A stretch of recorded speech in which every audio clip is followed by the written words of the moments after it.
I'd like to welcome you to the workshop hosted by the Research Capacity Development Unit at the University of Johannesburg. So we're excited to have you to join us for the Foundations of Effective Supervision. This forms part of a series of workshops that we have been running, with today's session focusing on understanding the legal and ethical responsibilities in supervision. So my name is Lorenzo David, and I will be your moderator for today's session. Firstly, I would like to express my gratitude to all of you for taking the time to participate. We hope this is going to be an engaging session with a lot of feedback from the audience as well. We'd also like to welcome and thank our facilitators. Firstly, Professor Christopher Steyn, as well as Ms. Ernest Safoka for making the time to present today, as well as putting together the presentation, because we do understand this involves a lot of work. So before we get to properly introduce the facilitators for today's session, I'd just like to go through a few house rules before we begin. So firstly, with regards to questions, if you have any questions during the presentation, please feel free to either raise your hand or you can type your question in the chat box. I will ensure that the presenters addresses your query.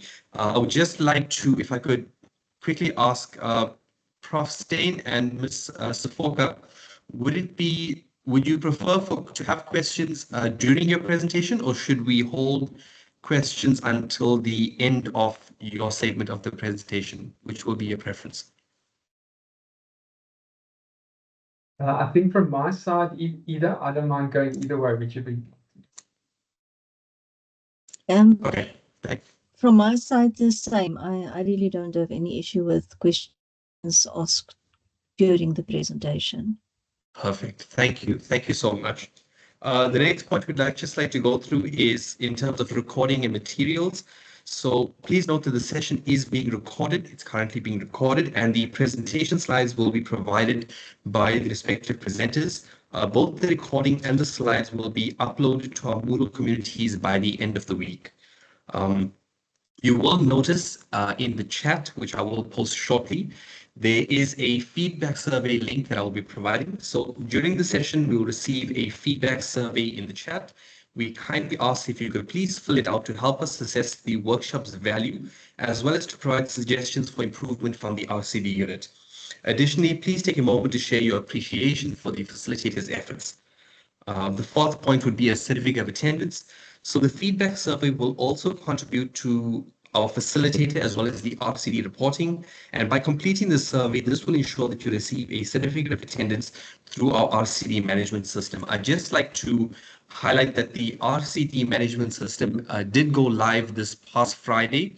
So which you can actually access through Ulink. So if you access the system, you will have a bird's eye view of all of the events we have planned for the next few months, and you'd be able to facilitate your registration as well as access the meetings through that site. And there's obviously various other advantages of using it, and we can go through it later as well. So once again, I'd like to thank you all for being here, and I would like to take a moment just to quickly introduce the facilitators. So hopefully you can see my screen. So I'm just going to minimize.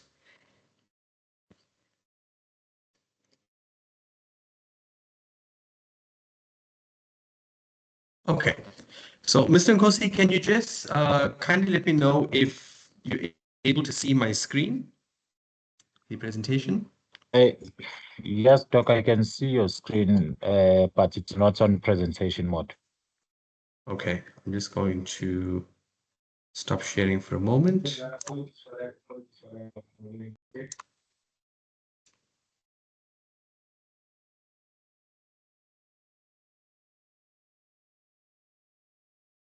Okay, I hope that's better. So I'd first like to introduce you to our first facilitator, who is Professor Christopher Steyn. So Professor Christopher Steyn founded the Emergency Care Society of South Africa and has an honorary life membership to the ECSSA. He is currently a member of the Northern Region Community of Practice for Research Ethics and Integrity Steering Committee. Professor Steyn is a chair of the Department of Emergency Medical Care Research Committee and has been a long-standing member of the Faculty of Health Sciences Higher Degree Committee. So Professor Steyn is a leading researcher in the field of emergency care. His research interests include the quality of pre-hospital emergency care, the psychological impact of working in emergency care, and the use of stimulation in emergency care education. Simulation, my apologies. He has published 47 articles in peer-reviewed journals and presented his work at over 40 conferences. He has chaired or has been a member of several conference organizing committees and is a peer reviewer for many journals in emergency care, health professions education, and research ethics. In addition, Professor Steyn has supervised and co-supervised 10 doctoral students with an H-index of 13. He has applied for NRF rating. The next facilitator that we would like to introduce would be Ms. Ernest Safoka. So Ms. Safoka is the Director of Contracts in the Office of the General Counsel. She is innovative, experienced, and a highly focused legal counsel with 20 plus years of experience. Ms. Safoka has significant corporate and commercial experience, extensive knowledge of mergers and acquisitions, and spearheading legal matters across a wide range of geographies. She is well versed in various fields of law, that being commercial law, corporate law, mergers and acquisitions, energy project development, project financing, and transactional work, which also includes divestments and disposals, joint ventures, bespoke and standard engineering contracts, advising on structuring, specializing draft and negotiation of complex commercial and contractual arrangements, legal compliance, regulatory and licensing, as well as competition law and anti-bribery law. So, colleagues, as you can see, we are quite honored to have Ms. Safoka and Professor Steyn actually address us today and facilitate the session. So I hope that we'll make the most of this opportunity, and if there's any questions, if we can engage with the presenters as well. So if we can begin the session, Ms. Safoka, if I could please ask you if you would be okay to begin the session, and thereafter, once we move through legal, we move on to the ethical considerations in research, in supervision. Thank you. Yeah, sure, no problem. And thank you for the introduction. Are you going to share the slides? Yes, I will share them now. Just give me a minute. I Thank will you. put them up. Yeah, sure. In the meantime, please do not call me Mrs. Safoka. I'm very happy if you call me Erna. And also, please do not call me Gerbrecht. UJ's rules state that you have to use the names in your ID book. So that is why you see Gerbrecht there. But nobody knows me as Gerbrecht. So Erna is just fine. If I do not address you by your correct titles, please forgive me. And I'm looking forward to a interesting session. So maybe while Dr. David is putting up the slides, I want to ask you, because I think that is the foundation of the discussion we have today. Do you know the values of UJ? Anybody, feel free.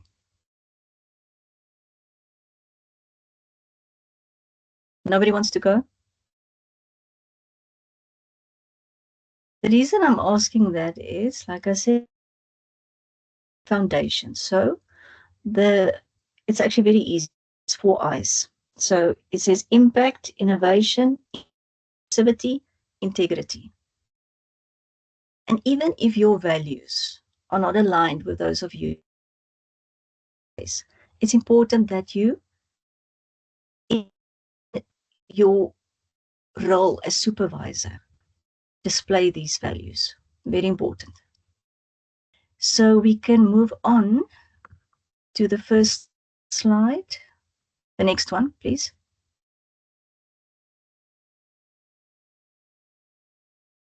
So the basic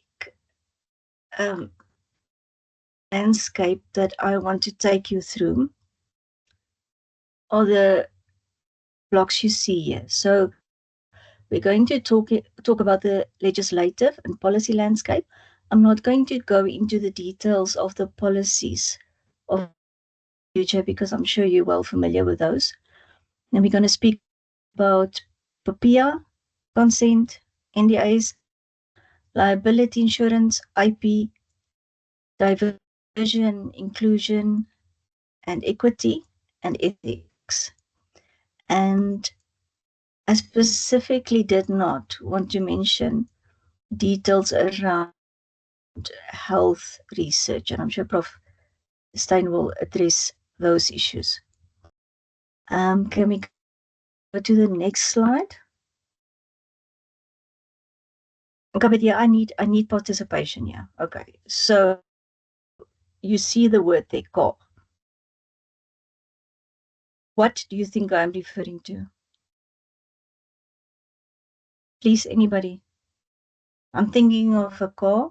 Which car do you think I'm thinking of? Okay, we're gonna be on this slide then forever because I can't move. I want to make a point. Okay, who's willing to just take a guess? Okay, I think Lorenzo, we have a problem. No, I apologize, Ms. Anna. I think, some of the participants may may not feel comfortable unmuting themselves, so I'll be monitoring the chat. Okay. But yeah, and I will alert you to any. I didn't also, I wanted to put on my camera, but I'll leave it. I'll do it for later. So, all right, understood. Thank you. So you can move to the next slide. You may have thought about different brands, you Volkswagen, Toyota, whatever. But what I was actually thinking of, I was thinking of a BMW 2025 M5. And this is not my personal preference, but my son convinced me that this is the one to go for. So the reason I am showing you this is if I put up the slide car, we all think of different things. So what is the crux of this presentation? Let's make sure we think about, we talk about, we work on exactly the same understanding. This is very easy, and maybe you'll think this is a unnecessary and simple explanation to bring the point across. But it is so easy to get lost in translation in the role you are taking on. And we're going to talk about differences, diversity, and then we'll talk about that a little bit more. But because of diversity, we not all exposed to the same things. So I think that is the most, if you take anything away from this presentation, I think it's this. Make sure you understand. You may have the words in front of you, but you may not understand what is actually the intention, the idea behind those words. So let's move on. We can go to the next one. So I am sure you're all familiar with the institutional landscape, all the policies that relate to your specific fields. I think what I want to highlight from an institutional point of view is that the ethics committee plays an extremely important role. Then I'm sure you're all aware of the Code for Academic Research. It's a very important document. And then the other document which I thought was absolutely a fantastic document to keep at hand, is the document, I think in short, they call it ASAF, the Academy of Science of South Africa. So it's also available on the UJ website, but that is really a wonderful document to have and to refer to with regards to the code of conduct of researchers. And as a supervisor, obviously you have to be aware of that. And you're probably doing the research yourself, so yeah. And then there's a supervision agreement that I know that is signed between the supervisor and the student. And again, I put core there because make sure you understand the words. And sometimes, and that is why it's not popular these days to use very complicated legal language, because we don't want to impress anybody.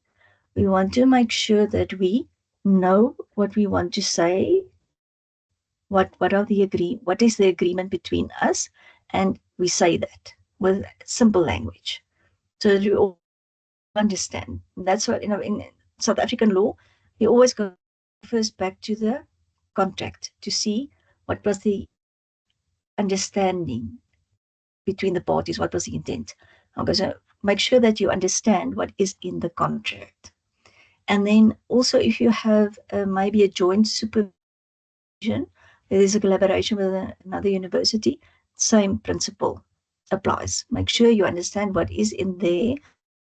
Make sure you understand what is you responsible for, what you just responsible for, and what the student is responsible for.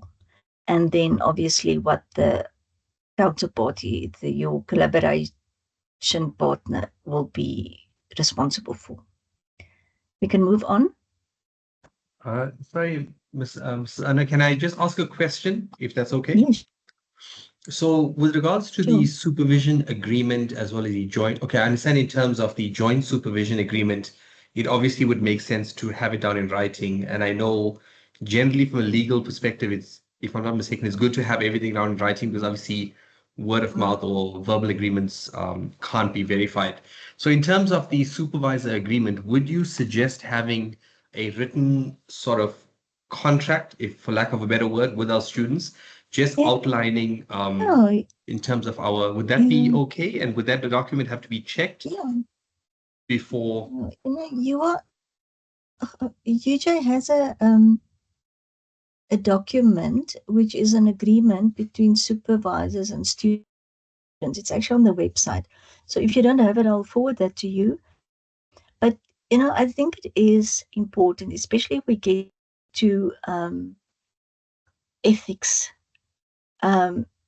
It's important to understand what the role of the supervisor versus the student is. Because you're right. If it's verbal, we go back to core. Okay, you were thinking about something else while we said the words, and I was thinking about something totally different. So definitely, preferably put it in writing. And also, and I get to it later on, for audit trail purposes, always good to make sure that you have that supervision agreement in place. And that you're sure that, and even when you have those discussions, supervision discussions, and it wouldn't hurt to have notes, and I'm not saying you must record each and every discussion you have, but it's helpful, especially if it is a difficult relationship. I will definitely recommend that you keep notes on that. But the agreement, definitely. And also, again, because we come from different backgrounds, my understanding of what boundaries should be between me and my supervisor it's not the same for everybody. So yeah, To answer the question, yes, please. And it does not have to be checked by the legal office, because the legal office only we check agreements between UJ and third parties. So the joint supervision agreement, yes, that would be vetted by the Office of the General Counsel, because that is with a third party. But the agreement between the student and the supervisor, no. Does that answer the question? It does. Thank you. Yeah, I do know when we're registering for a degree, we will sign an agreement, with the supervisor. But I think it's good that you highlighted it, that maybe it would also be of benefit to. I'll speak from the perspective of an emerging academic, just to have that clarity in terms of our students into what are the boundaries, what are the expectations, and what are the sort of the deliverables. Yes. So, everyone's on the same Yes. page, like you're saying, we're all traveling or referring to the same car. So yeah, it does answer. Thank you very much. I'll move on to the next slide.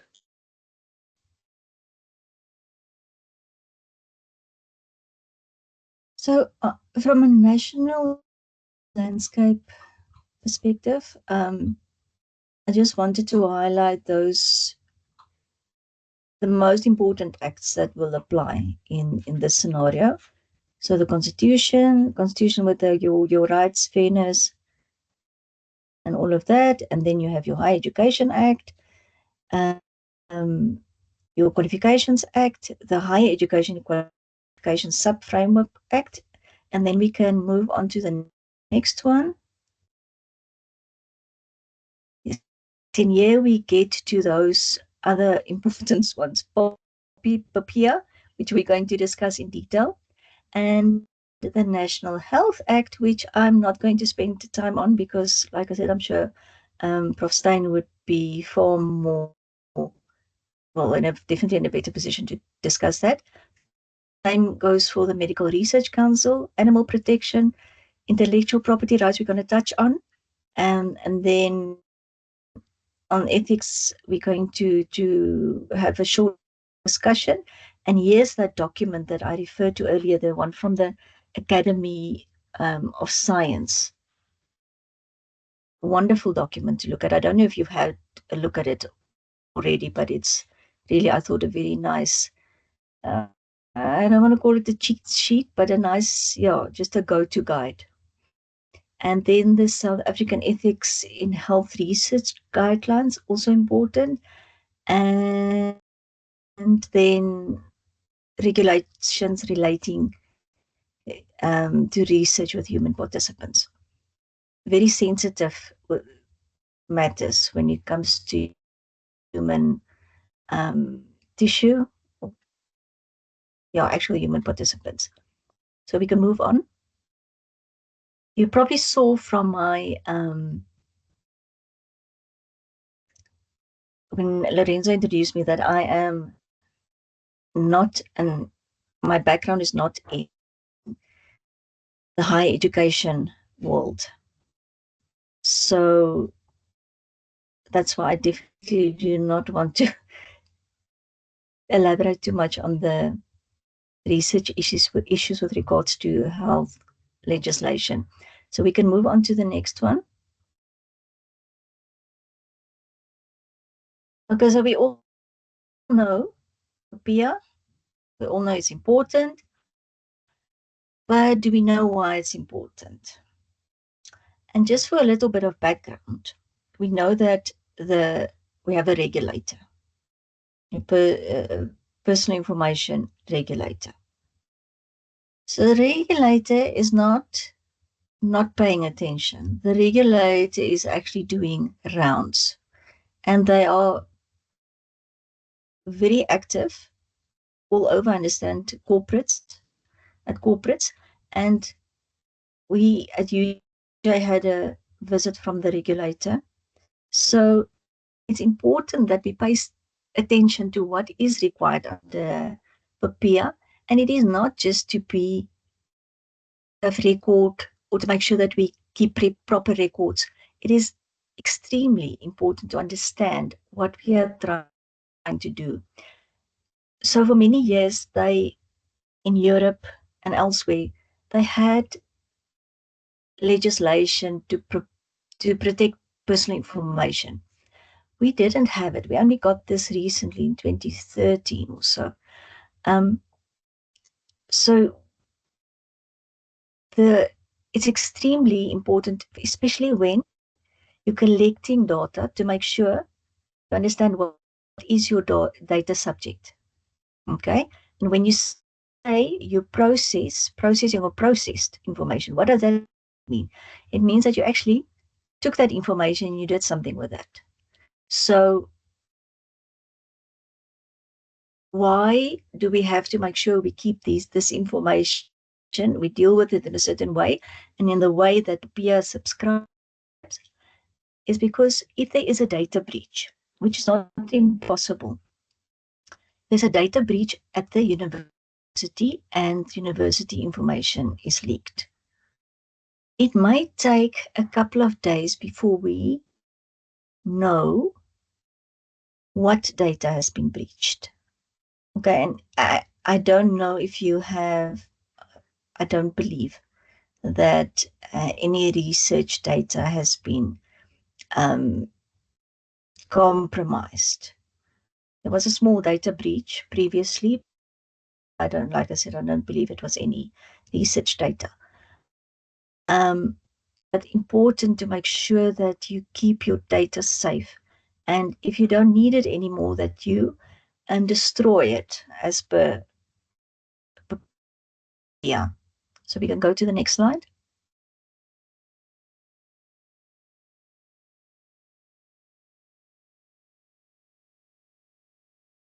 So PIA says that when you want personal information of any other person, you have to make sure that you do it in a specific way. And the most common way that we do it, and we do it specifically if we have collaboration agreements with other universities, and or we have change programs, and we know that they're going to be processing the information of our students, we enter into data processing agreements. So those data processing agreements details what is required from both parties to ensure that we keep that information safe. So the regulator realized that when it comes to research, it may be a little bit more complicated. So that's why there is a provision in Section 37 of the Act that says that there can be certain exemptions. But the exemption is not going to be just given out. You queue and you will get your exemption. You will have to apply for that exemption. And Prof. Stein, I don't know if you're willing to answer, but I am sure that there are kind of blanket exemptions that you receive with regards to specifically health related research. Is that correct? Okay, maybe it's not, but okay. In any case, I'm not sure if there are blanket exemptions available. But so in order to get an exemption, you have to make sure that you show the regulator that the processing of this information is in the public interest.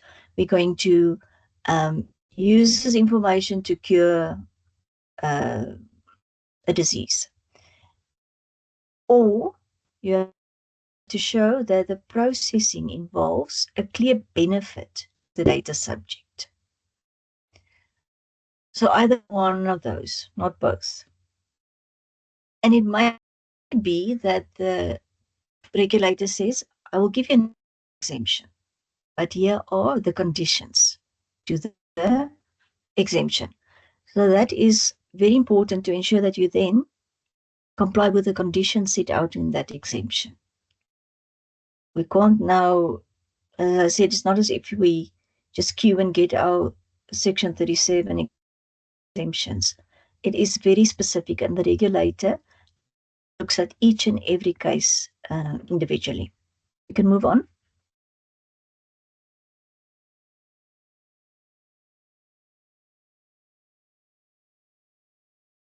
Okay, I'm not reading the chats. It's necessary, David, if you want to alert me to something, I can respond. Yeah, there's sorry, Miss Sufoka. So there is a question. The question is, how should supervisors handle intellectual property rights when co-authoring with students? Okay, we're getting there. Hmm. If you can just be a little bit Okay. patient with me. And how much time do I have?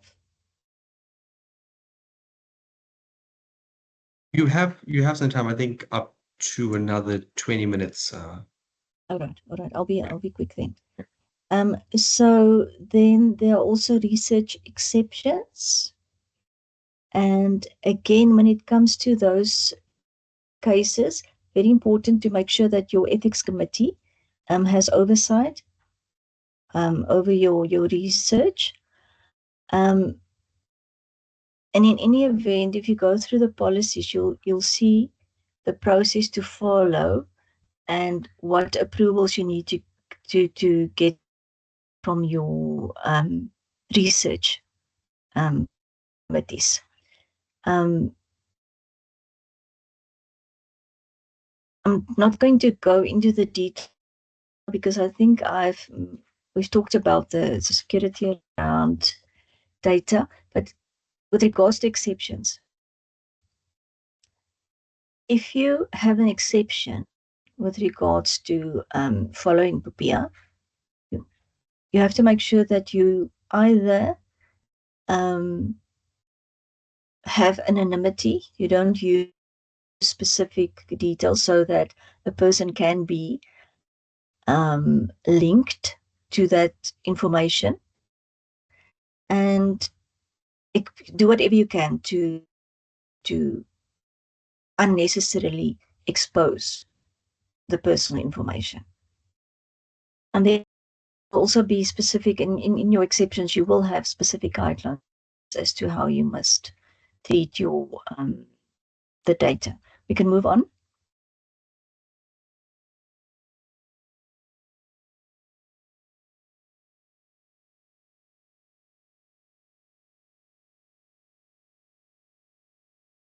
David, we can do the next slide. I did change it to the next slide. Let me Well, just I see. can't see it. Okay. Wait, no, we did. Yeah. You did you? Yeah. Okay, there we go. Thank you. Okay. So then one of the exceptions, if it's a broad consent, you may request a consent to use research later on. So you don't have to go back every time and ask for consent. Please, can I use your data? You can do it if you know there may be a possibility of using it in future. You may get that broad consent. Again,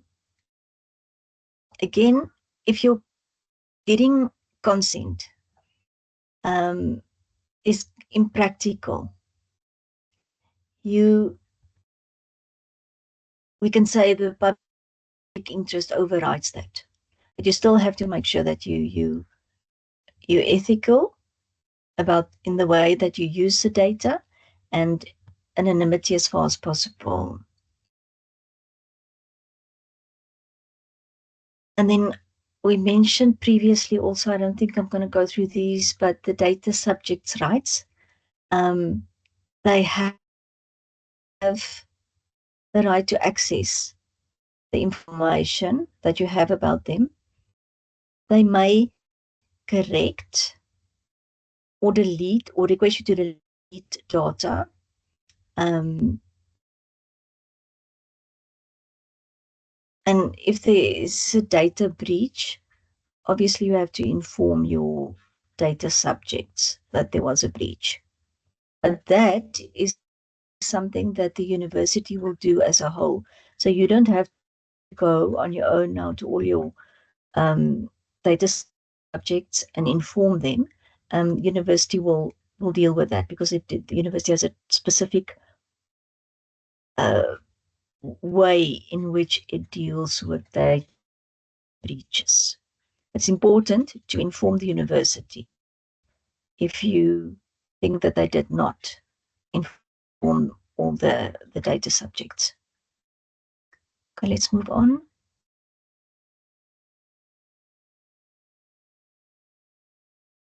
Again, the exceptions apply to when there are research-specific codes. When it comes to cross-border transfers, the regulator is actually very, very strict. So when it comes to cross-border processing of information, so please ensure that your collaboration partner, your research partner, that they have laws that adequately will protect the information that you share. And in those cases, we will also, like I mentioned before, we will probably encourage you to do a data processing agreement, which will make sure then the parties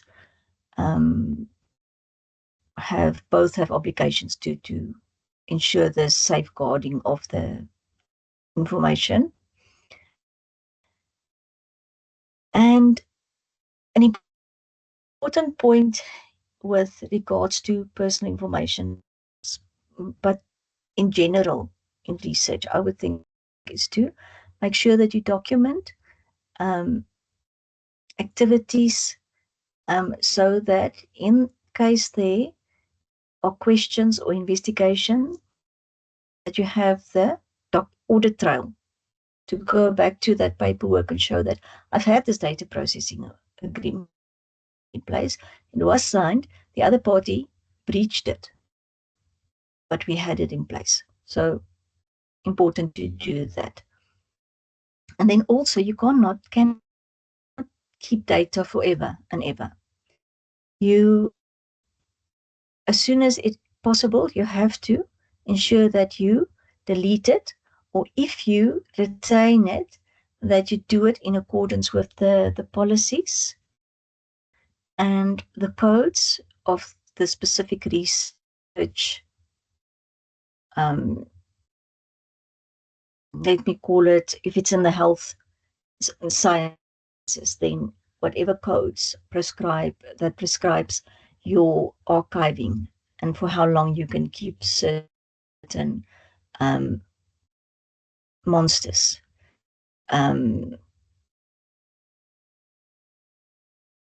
Yeah, I think it will not always only refer to data, written data. It will also refer maybe to if you have samples of, I don't know, human tissue. Please follow the codes that are applicable. We can move to the next one.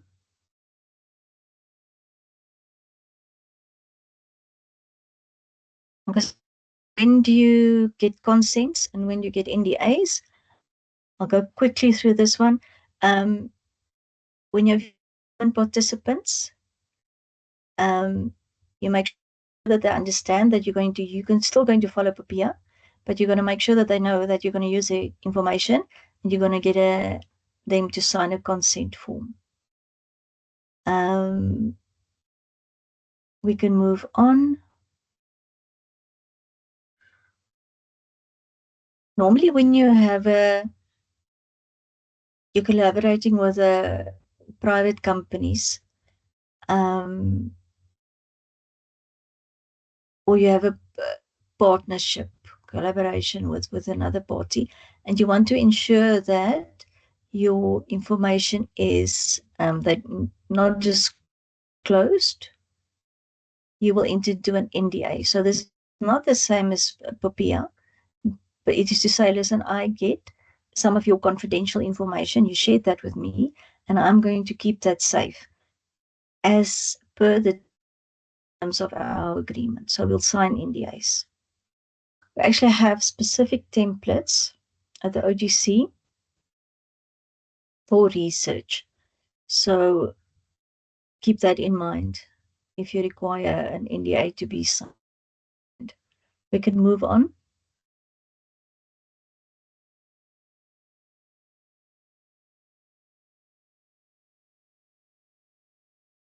Again, in some cases, you might need an NDA and a consent, and that you'll need to play by ear.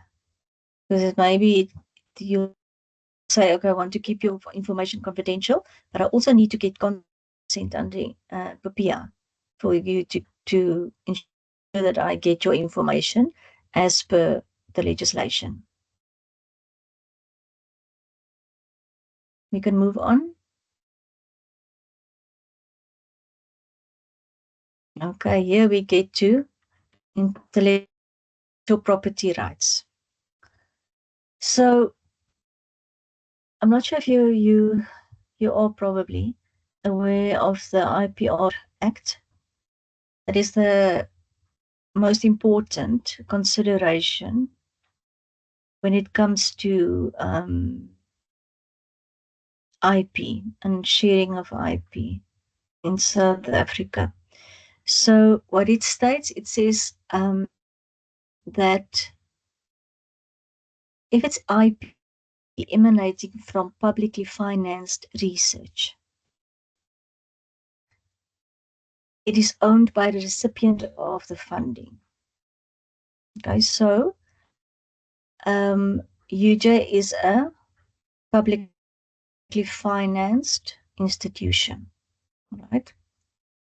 So if you or the student you are supervising, if you have created IP, and if it's publicly financed, that will belong to UJ. Do you want to, the person who asked the question, do you want to elaborate on what you asked in the context of this?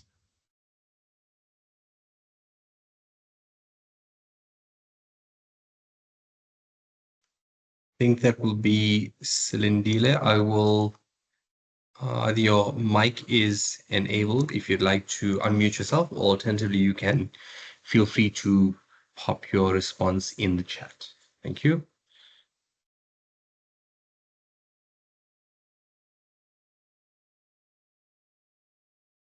Okay, so I'm going to continue in the meantime. So the purpose and scope of the Act is to ensure that there's effective identification, protection, utilization, and commercialization of IP for societal benefit. And this is why this Act you won't find anywhere else in the world. This IPR Act is specifically for us in South Africa because of the societal benefits that many people did not have previously, and they could not benefit from IP that is developed. Many people couldn't access research, couldn't read specific articles because it wasn't available. But we have this specific act to say that if it's from publicly financed, if it's publicly financed research, then this is how we deal with it. It does not mean that if you now created IP, you cannot ever get any access to commercialize it. You are able to commercialize it. What will happen is you will go to the technology transfer office of the university, and they will assist you in doing that. So together with the National Intellectual Property Management Office, they will then oversee that commercialization process. There will obviously be an agreement, and the way in the agreement will then establish in which way the IP will be dealt with. So if you, the question that was asked earlier, if you decide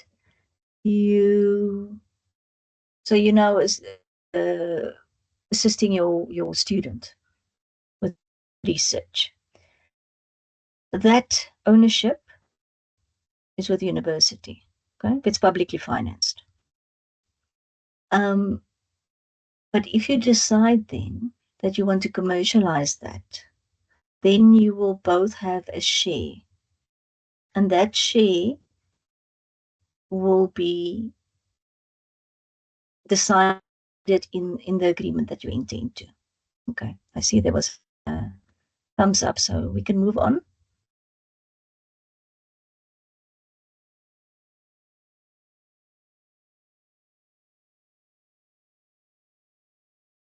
So I think I'm already mentioned that the reason we have this specific legislation in South Africa is to, and this framework is to manage IP and to encourage innovation and creativity, but also ensure that others benefit from that. Commercialization we spoke about.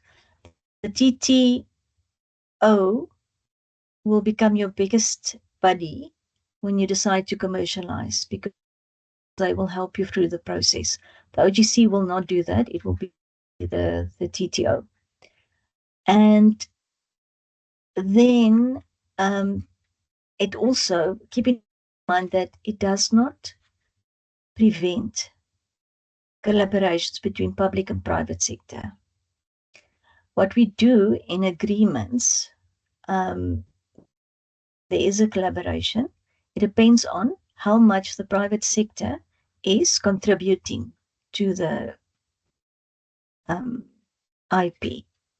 The private party, if they pay for everything, it's not publicly financed research, then they will be the owners, unless the parties agree otherwise.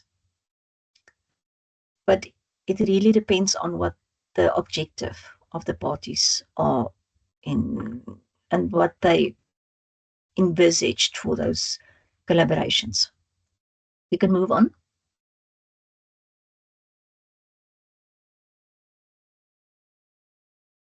So what happens if the student you're supervising makes or have a, it could be on a breach of data. It could be that something, it's so difficult for me because I don't have the specific examples to mention, but if there are clinical trials and something goes wrong, or if you work with vulnerable individuals. So in the context of our law, that will include minors, people with disabilities, and also,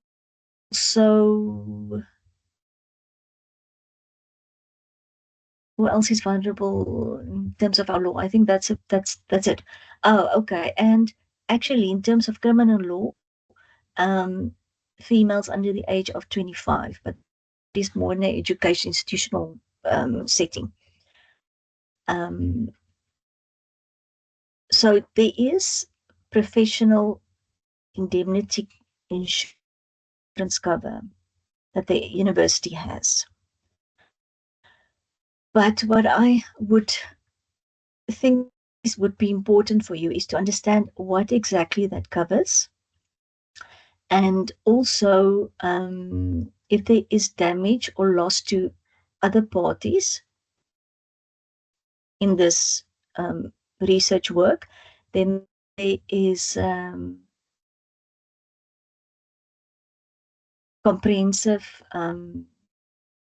liability cover, which the university also has.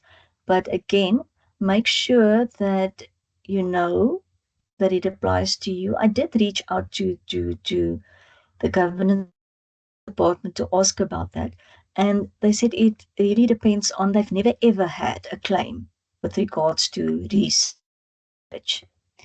But I think for your own sanity, I would just reach out and make sure that whatever you are doing is covered under insurance.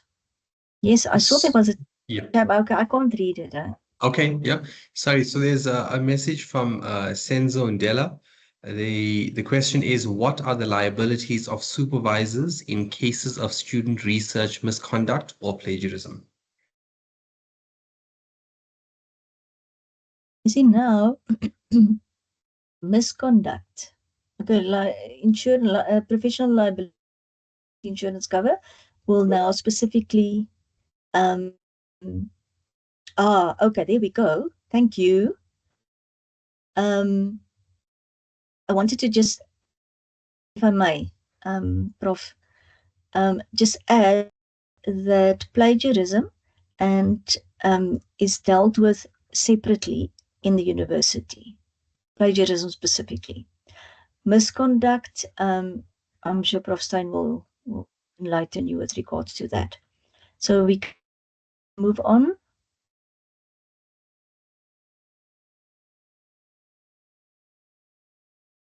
Something I feel very passionate about is diversity, equity, inclusion.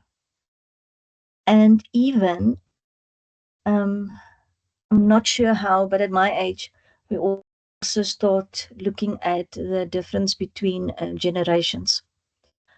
So it's important that you, as a supervisor, make sure that you acknowledge different identities. So people may not, or your students may not immediately feel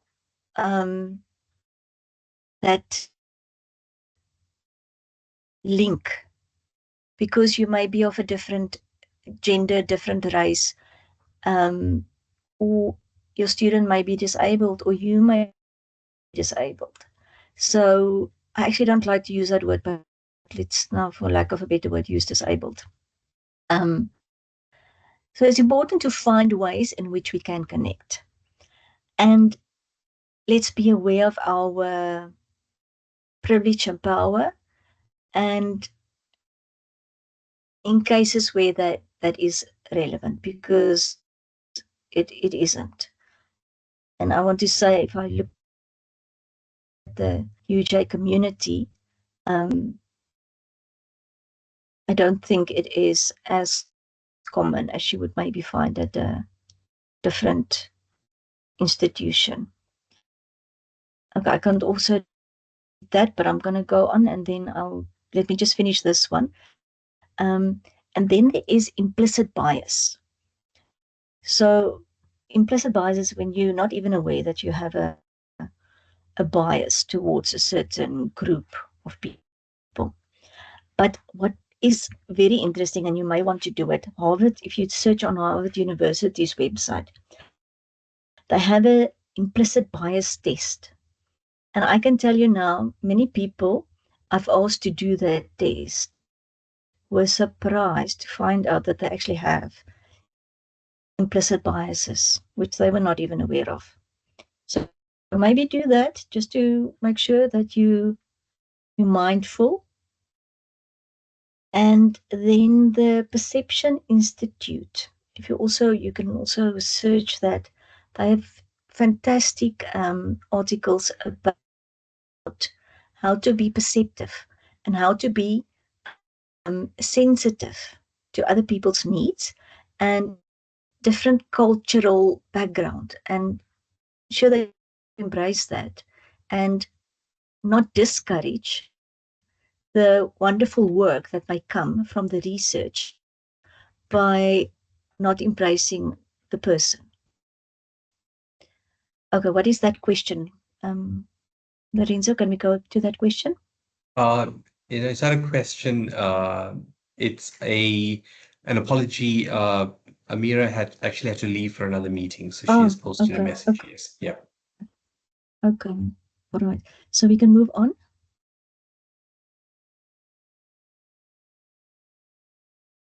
So again, I think the best way of actually understanding yourself is to be mindful And if you're aware of a certain bias you may have, work on it, do bias reduction as much as you can. And it is, we like to think of ourselves. I think many people like to think of themselves as, I accept everybody, I am happy, I love people from all backgrounds. But if we have to now decide, and please don't, I don't want to offend anybody, but I'm using this as an extreme example so that you can understand the point. If there are 5 people with only one arm and 4 people with 2 arms, where would you think you fit in if you have 2 arms? You will probably think, okay, yeah, I'll fit in better with the group, the 4 people with who each have both arms. We have to intentionally change our mindset so that we can think differently about how we see people. And I am not taking away in any way to say that you must be so focused on diversity, equity, inclusion that you do not focus on the actual content of the research. And if you have to have those difficult discussions, you have to have those. And again, make sure that you record those, because you want to avoid people thinking that it comes from a place of bias or discrimination. And there are so many articles I came across that specifically is about cases of abuse, physical and verbal abuse from supervisors. So, yeah, be aware of those. Be gentle but stern. But yeah, specifically when it comes to looking at the specific person you're dealing with, try to find that connection and make sure that person develops not only in academically, but also as a person, as part of the research journey. We can move on.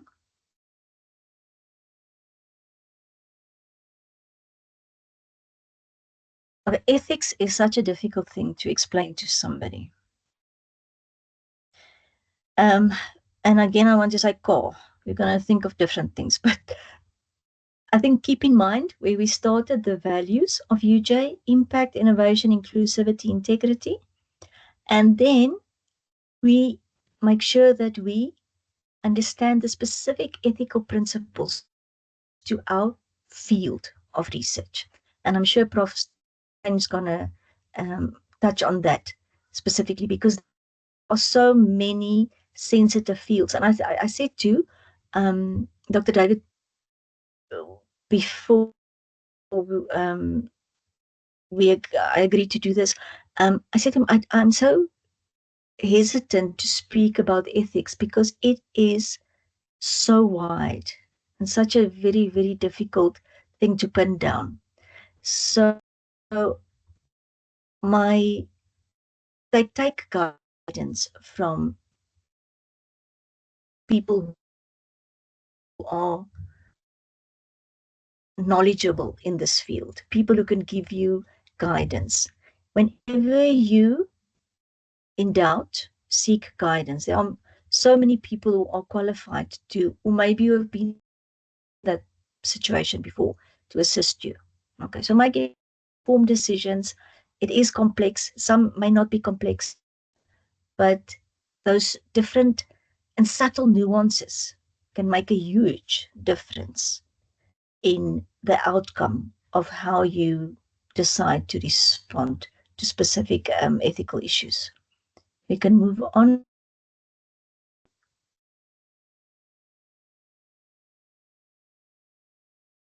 Again, I think the cultural sensitivity, we spoke about that already. Be very aware and sensitive when you work with vulnerable groups. And then your role in guiding the students, because they're also going to come to you with ethical dilemmas. And you don't always have to have the right answer then and there. So that's why I'm saying go to somebody who has had the maybe similar experience or who has the experience in years of being in academics, and ask for guidance so that you can also mentor your students and give them the right direction and feel for how do I develop, if I don't have it already, how do I develop a strong ethical foundation? We can move on. And then important, what we said in the beginning is we have our specific landscapes that guide us. We have our legislation, we have our institutional landscapes. So we can always go back and read our policies, make sure we understand those, and again, seek guidance. And your ethics committee is there to give you guidance if you really struggle. We can move on. So in conclusion, over my time, sorry. I don't think I'm going to go through these slides. Are we going to distribute the slides? Yes, I will Okay, upload the so- slide as well as the recordings Okay. to the Moodle communities. So then I'm not going to go through these. I think we said what we wanted to say. So I hope you found that valuable, and I'm happy to take questions even outside this forum. Okay, I'm done. Thank you. Thank you. Yeah, thank you. Thank you very much for that presentation. It was very interesting. You raised brought to attention some important points. So I'd just like to leave, in the interest of time, I'll just give us a few seconds. If anyone would like to ask a question, pose a question to Mrs. Anna, or alternatively, you can type in the chat box. I'll just stop sharing.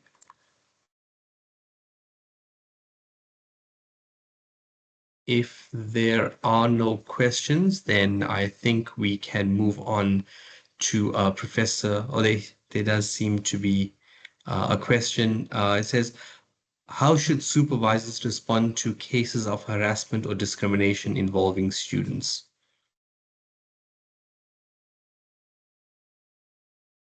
Do you mean you being the victim?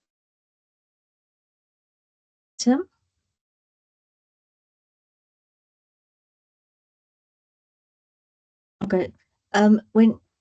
Either way, if there is harassment, if there is situations of misconduct, you will contact protection services. Protection services has a wonderful way in which they deal with it. They will help you through the whole process. They will give you guidance.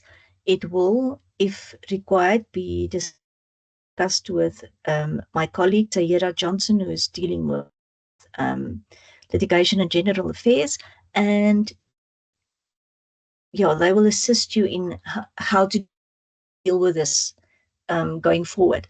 But I would say your first port of call, protection services.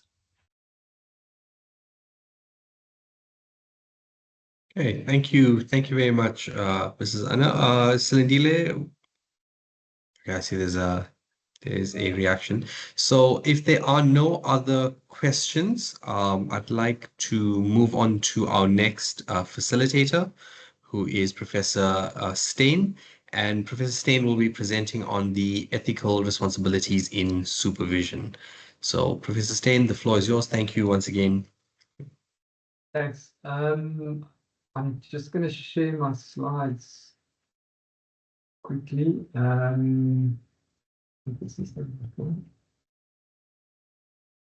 Just takes a little while. Just please let me know when you see something. Prof, we can see your slides. Okay. It's visible, yeah. Okay. Good. Okay. Sorry, I've just jumped one slide already. All right. So I did have some slides on some of the legal issues, and they were more orientated towards the health research environment.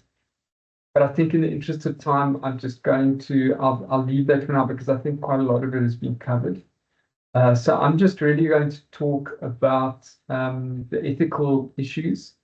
And so the focus here is really about ethical principles applied to research. Now, obviously, supervisors would be interested in that in terms of the research that their students are doing. So it's not the ethics of supervision, which you could argue is a different thing. This is really the ethics of research that supervisors have oversight of.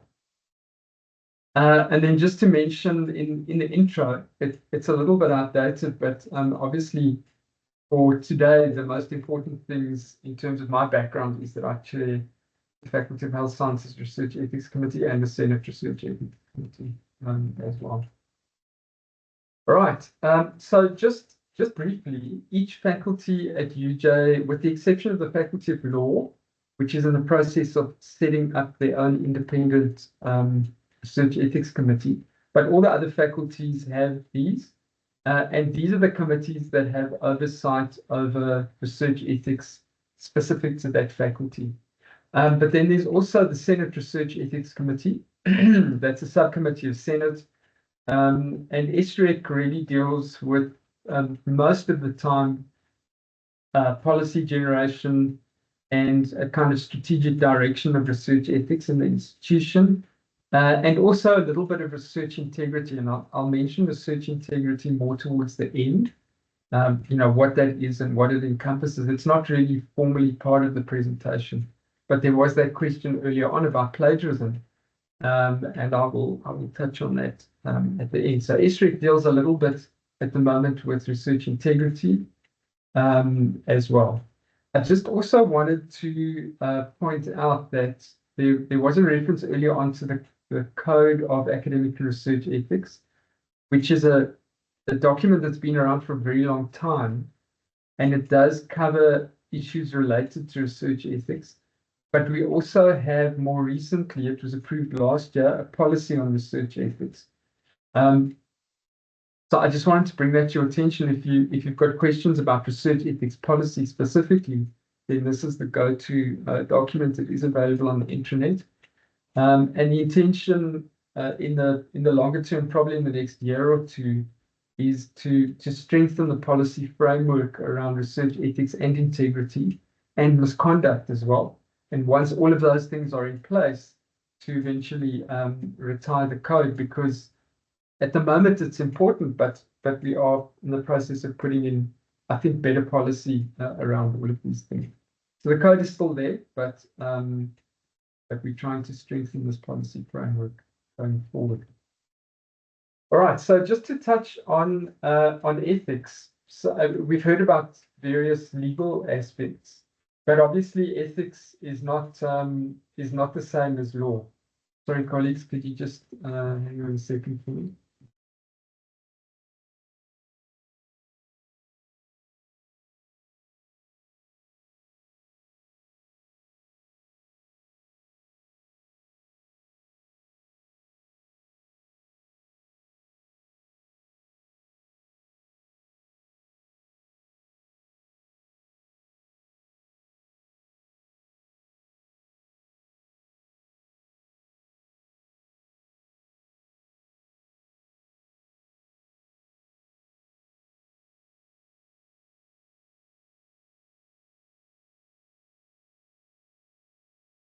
Sorry about that. I'm back. So clearly, ethics is not the same as law. Something might be lawful, but perhaps not ethically acceptable or ethically justifiable. So there's a saying that says ethics rises above the law. And often when we're looking at compliance, obviously legal compliance in whatever form it takes is very important.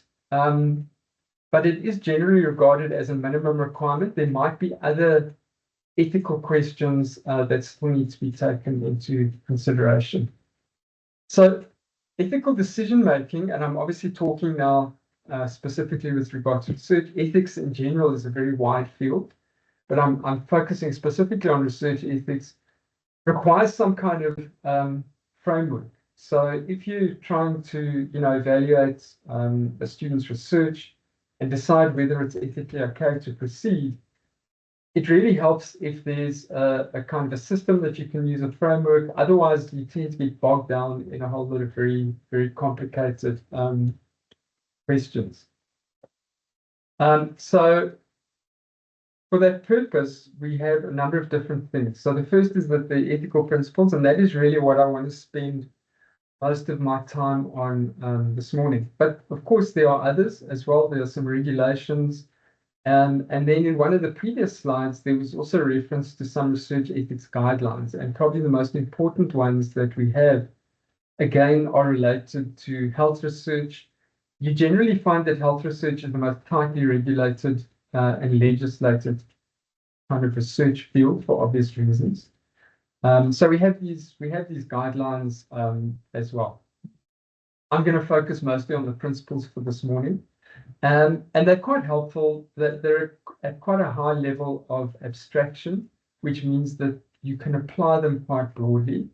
And you typically also find that ethical principles, the ones that I'm going to be touching on now, are codified into different regulations and guidelines. So whenever you look at guidelines, you tend to find these principles playing out in those guidelines as well. So it's kind of like the principles cover just about all of the bases, regardless of where you look for guidance.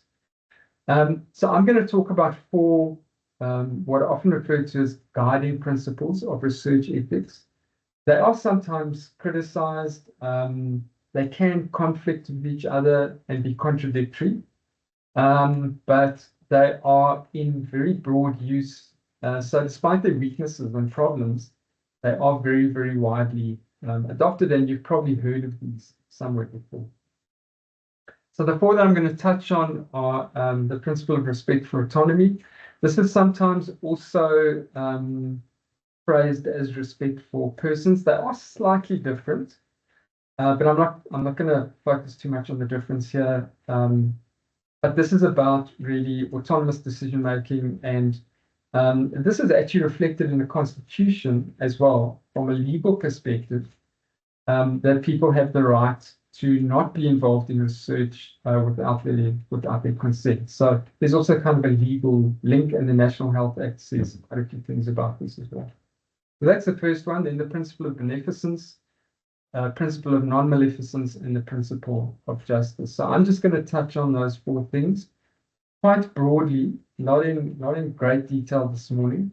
But there are plenty of places where you can go and look and find much more in-depth discussions of all of these principles. So just to start with the first principle of respect for autonomy, it's kind of grounded, it has very deep philosophical roots, sometimes debated quite a bit, but broadly speaking, this principle really is about the inherent value or worth of people as autonomous agents. That's the kind of terminology philosophers would use. And so it's in recognition of that inherent value that people have. And there are two broad requirements for autonomy, which is kind of this idea of self-determination, being able to make your own decisions about your life. The first one is liberty, so that's being able to self-regulate. And the second one is agency, meaning that whatever decisions you make about what you want to do with your life are not limited, either internally or externally. And obviously the limitations that we're most concerned about are external limitations. So restrictions that are put with regard to people's individual choices by external forces. So both of those things are important from a research ethics perspective. Now, this is one of the criticisms of these four principles. And it's about the fact that the principle of respect for autonomy is often elevated above the other three principles. A lot of people think this is wrong, in fact, the originators of these four principles, the people who first described them in the bioethics literature, never intended it to be this way. But I think probably because most of these ethical principles evolved in liberal democracies, this principle of respect for autonomy and self-determination, individual rights, has really become the strongest principle.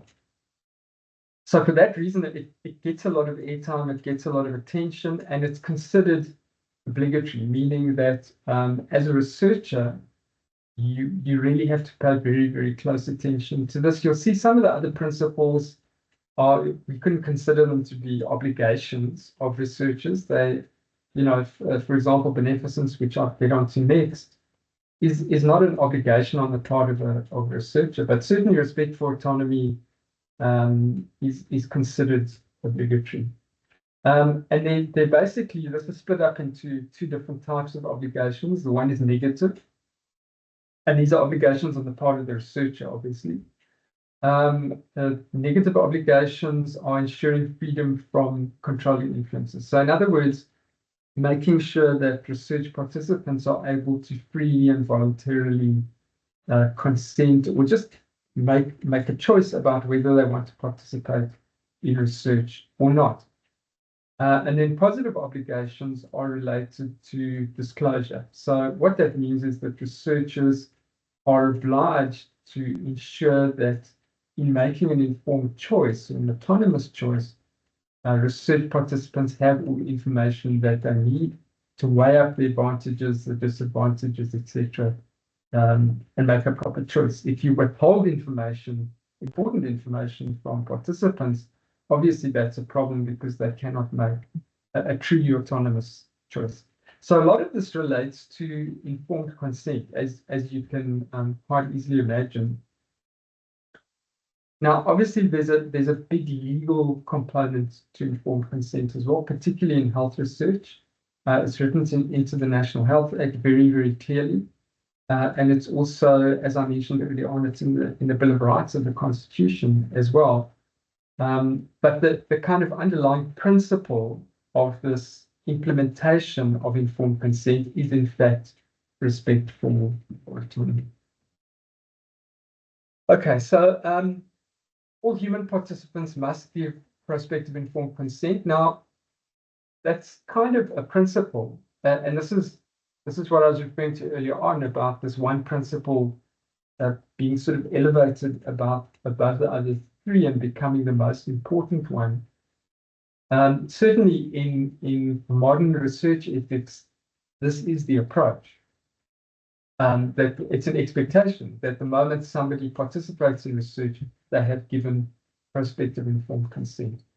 And it must be based on those four things. So full disclosure of information, understanding on the part of the research participant, and I think that's often a bit of a weakness because researchers don't always gauge whether research participants have actually understood, the information that they've been given.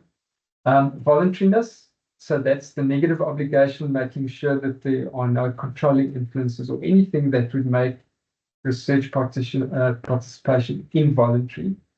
And then the last one is that research participants must have the capacity to make the decision. And so capacity has a legal definition as well. But basically what it means is that the research participant who's agreeing and making the choice to participate in research must be capable from a cognitive perspective of weighing up alternatives and making a rational decision.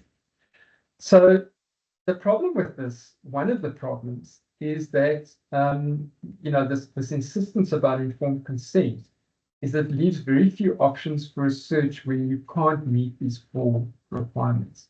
And I'm speaking both from the perspective of a principle, but also the legal requirements, which not talking about directly, but obviously they're there. So the question is, what if we want to do research that involves people who cannot give consent for some reason? The most usual reason is that they don't have capacity. So that could be, for example, somebody who's unconscious. It could be somebody with Alzheimer's disease who, because of cognitive deterioration, doesn't have the capacity to give informed consent. Does it mean that we have to exclude these people from research? And what implications does that have? So I'm not going to go into this in depth, but it is definitely, there is a downside to elevating the principle of respect for autonomy and informed consent to this absolutely, prime position where there's an expectation that we always have to do this. Because what it means is that there's certain areas of, especially health research, that become almost impossible, or at least very difficult to engage in. And these are areas of research that could possibly have major positive implications for society. I mean, if somebody could do research in Alzheimer's disease, for example, it's a very common disease, very debilitating, and find a new treatment, that would be wonderful. So you almost feel in cases like that, that this very tight regulation around informed consent is actually an obstacle. Now, there are some ways around it. I'm not going to touch on that here, but it is extremely complicated to do research, especially health research, with research participants who don't have the capacity to give informed consent. So it is a bit of a problem. The other problem with this insistence on informed consent is that over time, research has become more and more complicated. And so the information that research participants have to be given in order to make an informed choice has become very complicated. There was a reference in one of the other slides earlier on, I think it was with regard to liability cover, but clinical trials, for example, which are basically experiments involving humans where new treatments, and they often drugs or medications are tested to see if they work, if they do what they're supposed to. Now, clinical trials are extremely complex. And so the problem is that you have these lay people who are research participants bombarded with this huge volume of very complicated information. And it's actually very, very doubtful whether they are truly giving informed consent, because there have been a number of studies that have been done, mostly in America, are clearly showing that many participants don't actually really understand what they've agreed to. So these are studies where people who consented to inclusion in a clinical trial were asked afterwards, what did you just agree to? And a lot of the time, their knowledge is very, very sketchy. So that's just another problem with informed consent, is that it becomes quite complicated in many instances. And so that complication really makes it doubtful that the consent that's given is truly informed. So it's almost as if we need to start thinking about a way that we can tick the respect for autonomy box, but kind of rethink consent in these complex environments to make it more understandable and more approachable for research participants. Okay, so that was respect for autonomy, which has a lot to do with informed consent. The second principle is the principle of beneficence. And that is the principle that research participation should be associated with benefit. Again, a lot of this is grounded in what has its roots in bioethics and health research. And I'm sure you can imagine that in many instances in health research, like clinical trials, for example, that I was talking about, participation may well hold benefits. It might be, for example, a new cancer drug that is being trialed. Not 100% sure that it really has the effect that it's supposed to. It's been tested in animals. There's a lot of empirical evidence that it does work, but you always need a clinical trial to establish that it really is effective.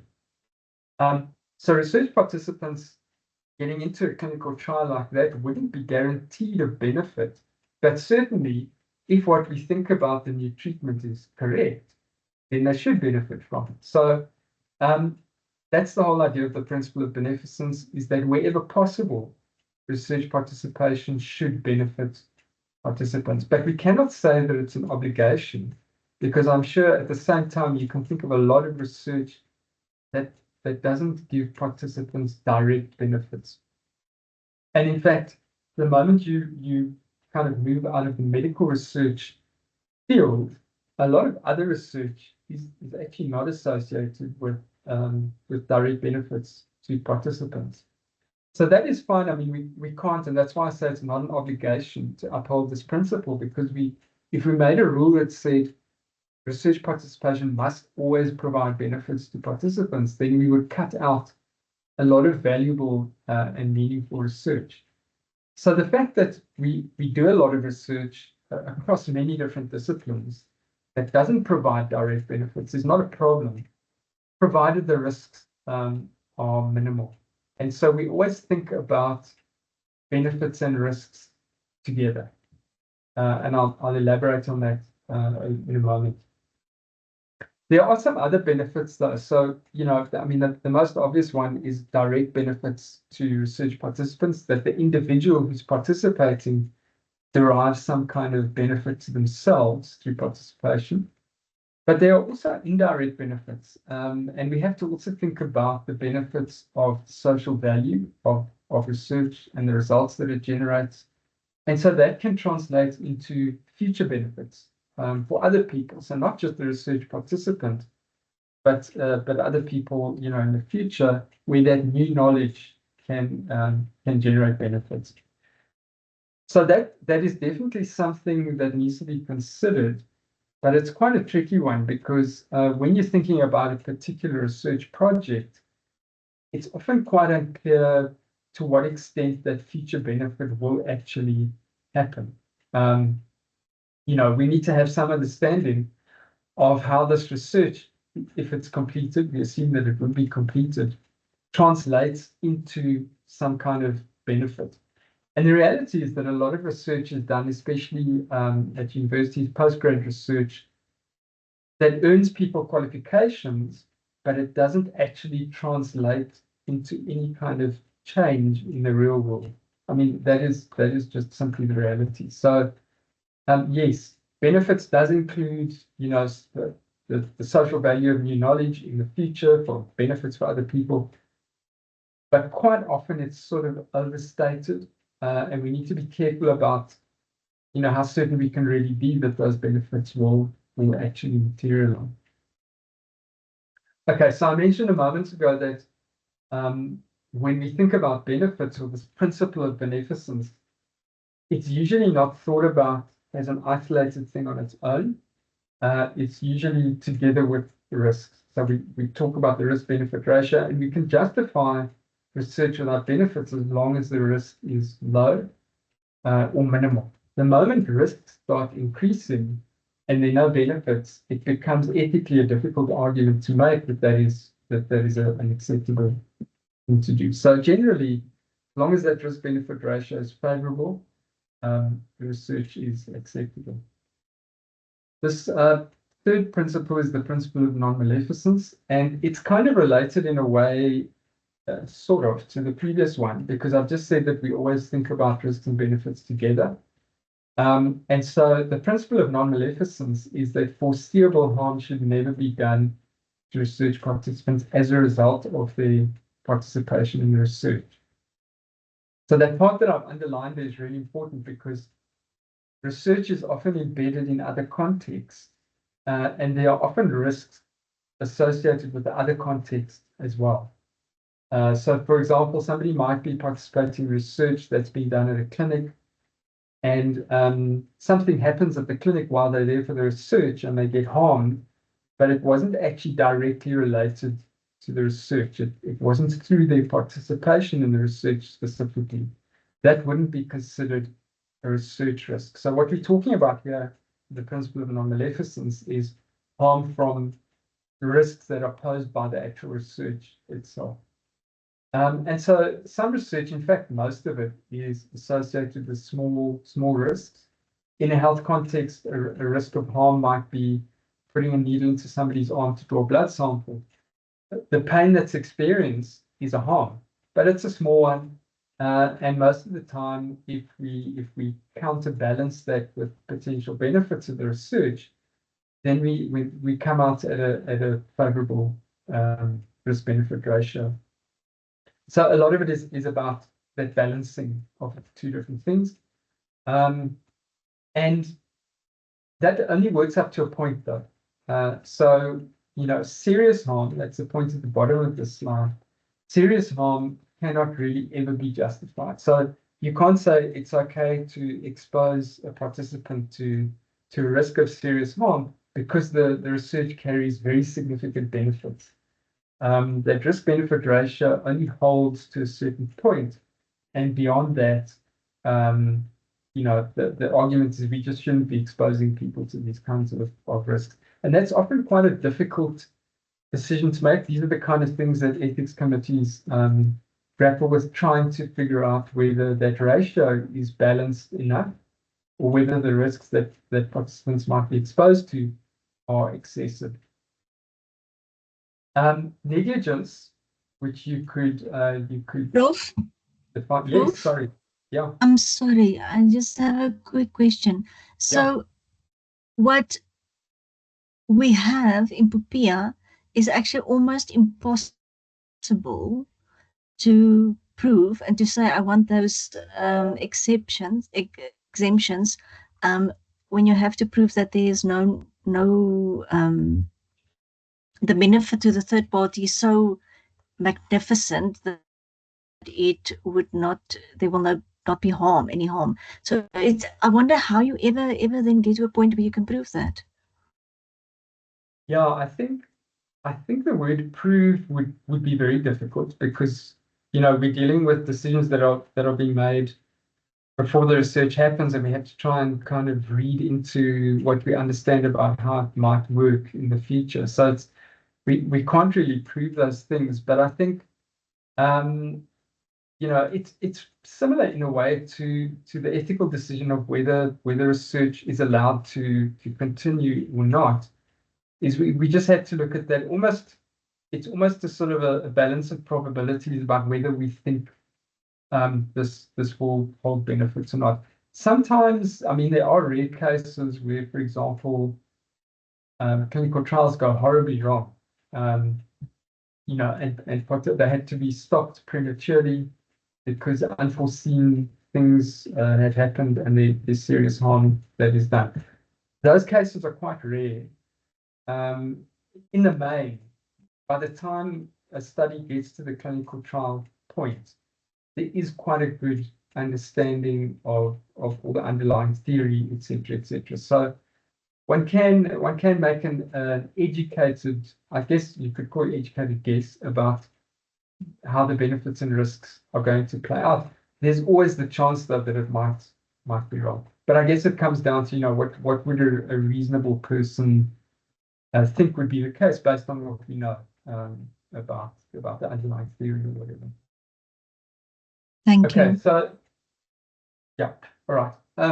So just to mention that negligence always violates this principle. So when a researcher acts without appropriate skill and care in carrying out the research, whatever that means, whatever procedures or what have you are involved, then that is always a violation of the principle of non-maleficence, because potentially at least harm might be coming to a participant through inadequate skill and care. That's always a problem. However, if a researcher is acting with appropriate skill and care and harm is done to a research participant, it doesn't necessarily mean that the principle has been violated.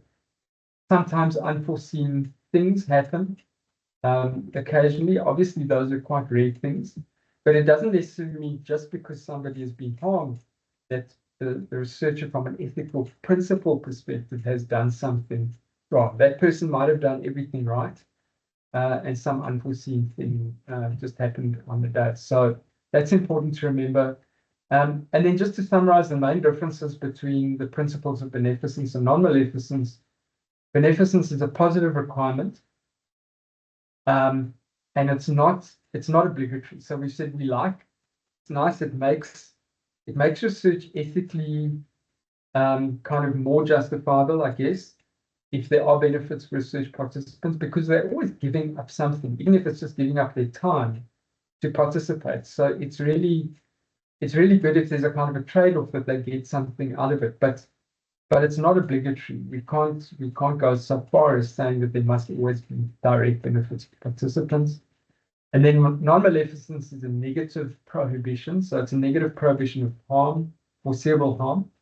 And it is obligatory. So every researcher is obliged to put steps in place and make sure that serious harm should never be done to a participant that is foreseeable.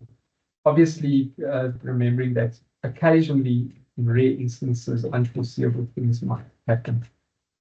The last principle is the principle of justice.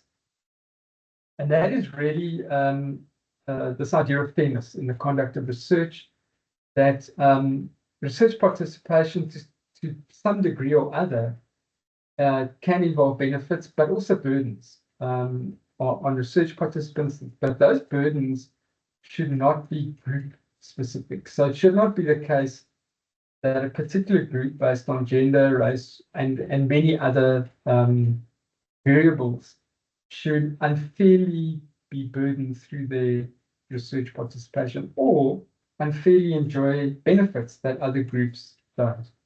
And so it's from this principle of justice that the concept of vulnerability has emerged. And in research ethics, it's a fairly recent idea of vulnerability. It surfaced in the late 70s and 80s in bioethics in America, but it has become quite an area of focus.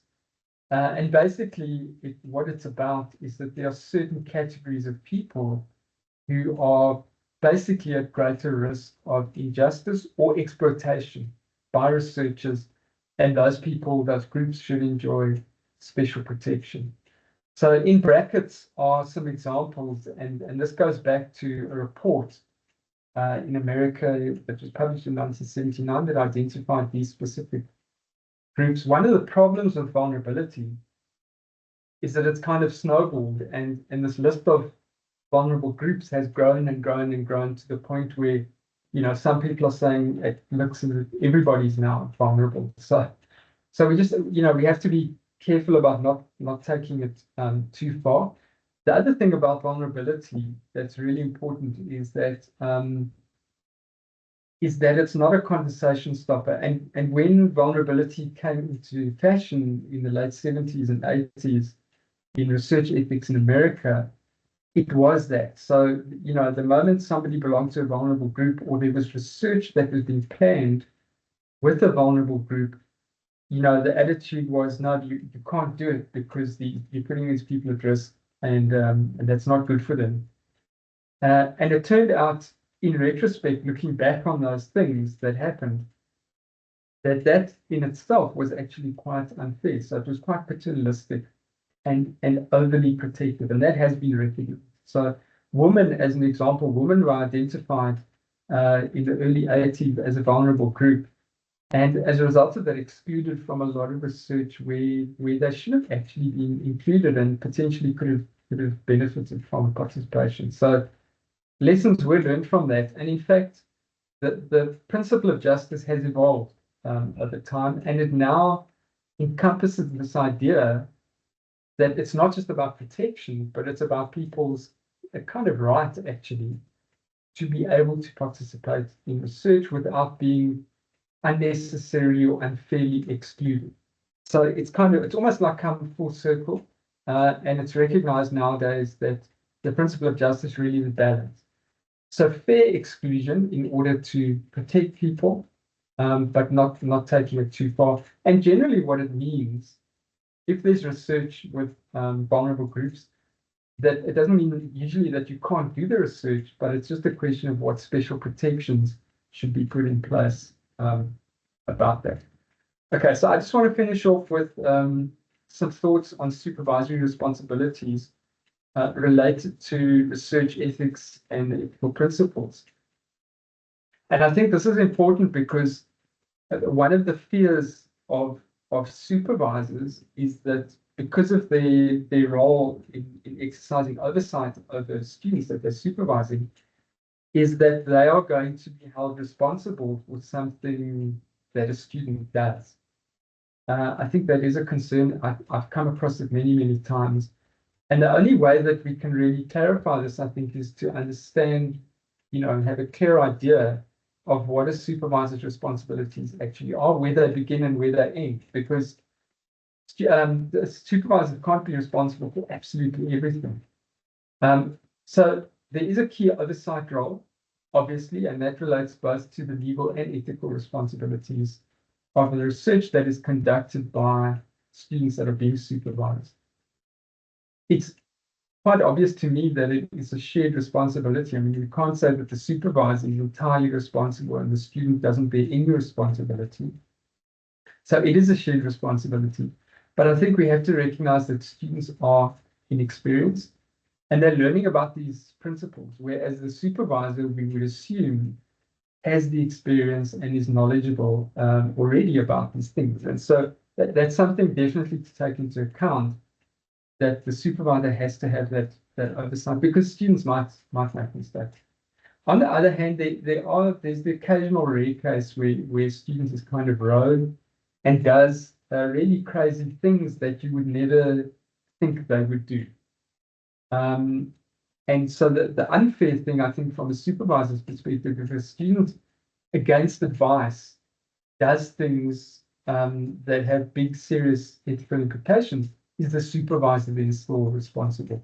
And that's where I think it's important to draw this line and say there are certain things that we reasonably expect a supervisor to do from an oversight perspective, but not be responsible for absolutely everything that the student might do. So I've just sort of summarized this here from a research ethics perspective. There are actually not many things, it's not hundreds and hundreds of things. But I think some of the key ones that will avoid a lot of problems, and these things do crop up occasionally, is that supervisors should ensure that there is ethical approval for research, that it's been applied for, that it's in place before the research starts, where that's necessary. And to answer the question of where is it necessary, that's in the policy on research ethics. It's clearly spelled out when you would need ethical approval.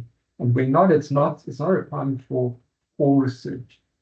And then linked to that, in some cases, for example, in my faculty, because we regulated, research ethical approval is not open-ended. So it's valid for 12 months and then it has to be renewed. So there are implications with that as well. If everybody forgets that it has to be renewed, effectively then you are doing, after the expiry, research without ethical approval, which has implications. So it's just for the supervisor to have that oversight, to just check that these things have been done and that everything is in place, the correct letters and what have you are there. That's a relatively simple thing. And then also to ensure that any specific legal requirements are met. So, for example, if it's a requirement for participants to give consent for processing of personal information or just research participation in general, that those things are done, that it's documented, that we know where the documents are, and if we challenged on any of these things, that we can defend ourselves. So important that things are done, process-wise, but also actually in practice, that every participant has actually given consent, that it's been done in a way that is truly informed and voluntary and all of those types of things. That's a kind of a practical implementation perspective. I think it's important for supervisors to have oversight over their students and just, as far as practically possible, ensure that all the time these 4 principles are upheld.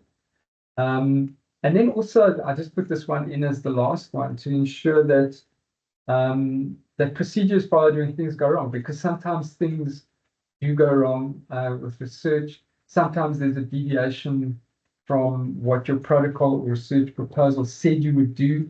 those things need to be reported and managed according to whatever is required. And occasionally there's an adverse event, so something goes wrong in the research, and that requires reporting and some kind of follow-up. So, again, students are not always aware of the technicalities of all of these things, or they might just forget, or whatever the case may be. Bear in mind, they are learning, they don't know all the details, especially early on in the process. And so supervisors, I think, have a duty to exercise oversight. And just to come back, I've reached the end now, but just to come back to that one question about that I said I would touch on, and that is the liability of supervisors in cases of misconduct or plagiarism. We currently, at the moment at UJ, we have a plagiarism policy that's in place.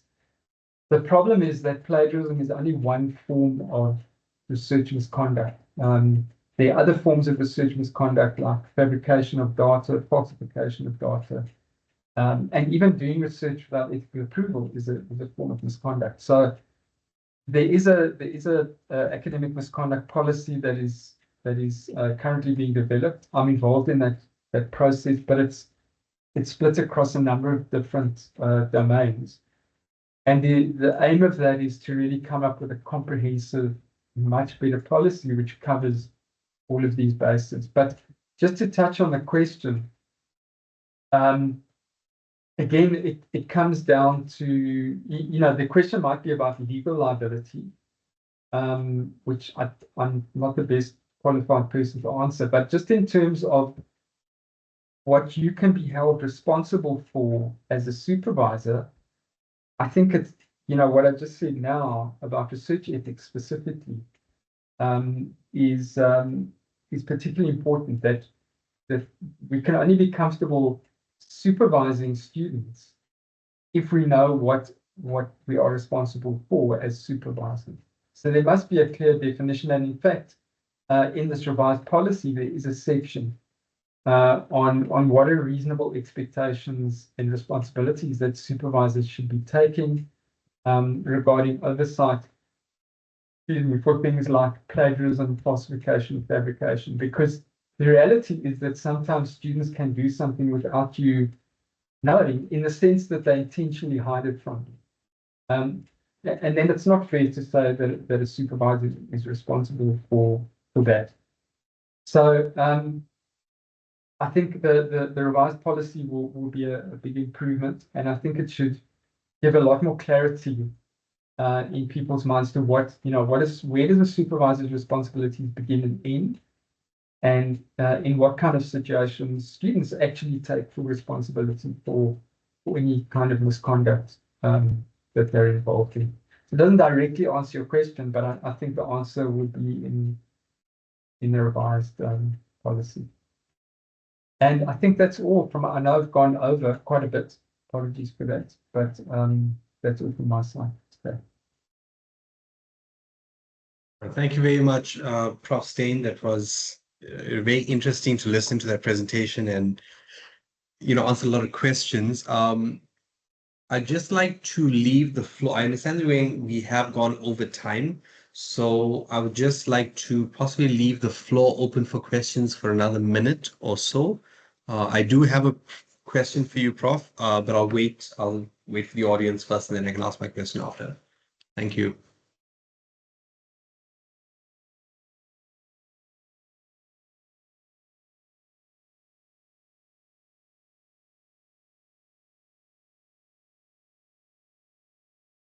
Okay, so I don't see anything coming through in the chat. So maybe, Prof, I could ask you the question in the meantime. So we've been asked, could you please elaborate on the ethics around AI usage in research? Just if you could give your opinion on that, or from a university perspective, if you'll be able to answer that question, please. Yeah, I was really hoping you wouldn't ask that, because it's a really it's a really difficult one to answer, because I think it covers two broad areas. One is obviously research ethics, and so that's the ethical conduct of research. Those 4 principles that I was talking about now. And I think Mostly that relates to the use of large data sets, because that's typically what AI uses. And there, I think the ethical and even the legal questions relate to, where does that data come from? How was it acquired? If it's data from humans, did they consent to it? There are all sorts of even more complex issues like broad consent and reuse of data. POPIA comes into the picture. It's really quite complicated. But I would say that probably on that question of ethical use of data for AI, that there is quite a lot in place, especially from a legal perspective. There might be some gaps, but I mean, I think generally there is quite good guidance. For example, the National Health Research Ethics Council guidelines, the latest ones that came out last year, have a full subsection on ethical considerations for big data, very large data sets that are using AI. So to me, there might be some gaps and some gray areas, as there always are in ethics, but I think there's quite good guidance for that, depending on what kind of field you work. So in the health field, there's some quite good guidance. But then there's the other kind of major area where this question could arise, and that is from a research integrity perspective. And research integrity is more about researcher conduct and behavior. So, research ethics is about protecting research participants, whereas integrity is about the researchers themselves and how they conduct themselves in doing the research. And so now we're talking about scenarios like students using AI as a tool for maybe data analysis, but probably more often for writing. So we're seeing this a lot, and it's not restricted to postgrad. It's a lot of this happening undergrad as well. And I think that would be the question that I would say I honestly I don't know. It's a really, really difficult one to grapple with this problem of students using AI tools to create content that eventually they get assessed on. So, for example, in a postgrad context, it might be a dissertation or thesis, and we're left wondering when we read this, how much of it is AI, how much of it is the student, etc. So that's a really difficult one. I think the position that the university has adopted pretty much at the moment is that AI is there to be used as a tool as long as it's done responsibly and as long as its use is disclosed. So there was a practice guide that was circulated, I think, about 2 years ago within the university, which that seemed to be the position that was being taken. That as long as you're honest about your use of AI, exactly what you've used for, bearing in mind that AI also covers things like Grammarly and spell check and what have you. But regardless of what you've used, that you use it responsibly and that you are open about saying, this is exactly what I used it for. I think that's the kind of position that's being taken. The question of what do we do when people don't do that is the difficult one, because the very first part of that question is really troubling. How do we know that they've done this? So there are other applications that can check how much of text, for example, is generated by AI, but we don't really know in many cases the validity and reliability of those tools. Are we going to really accuse a student of misconduct if based on the use of one of these tools, if it could be wrong, etc., etc. But that's a really, really prickly one and a really, really difficult one. So I don't really have an answer to that research integrity component, other than to say I think the university's position generally is just use it responsibly and disclose how you've used it. Thank you, Prof, for that answer. I understand that it is quite a complex topic with a lot of things to consider. So, but thank you for explaining and unpacking it. We have a question in the chat from Senzo Mandela, and the question is, what legal protections exist for supervisors if a student files for a complaint against them? I think, if I'm not mistaken, this would be a question for Mrs. Erna, if I'm correct. Yeah, that's also a loaded question, because it will depend on what kind of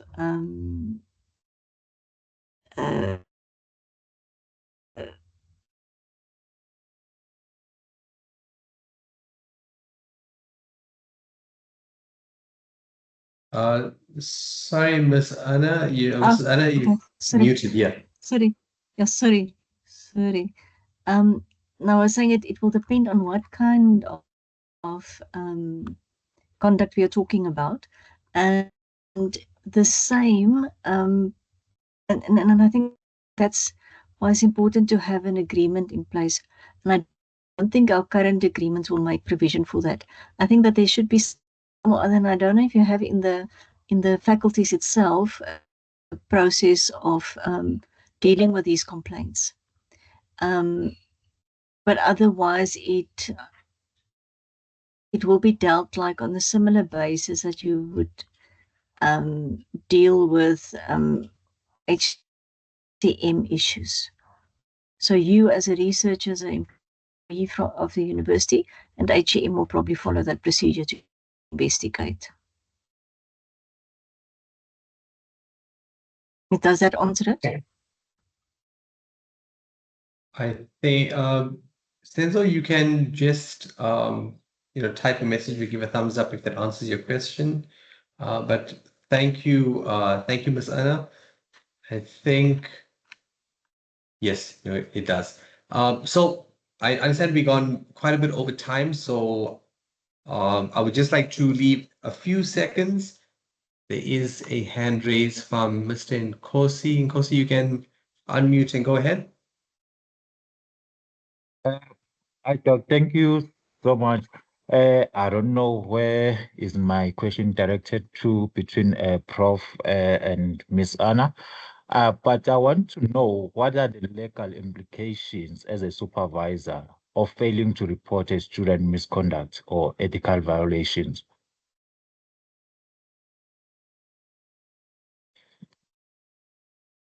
I think that one is for Prof.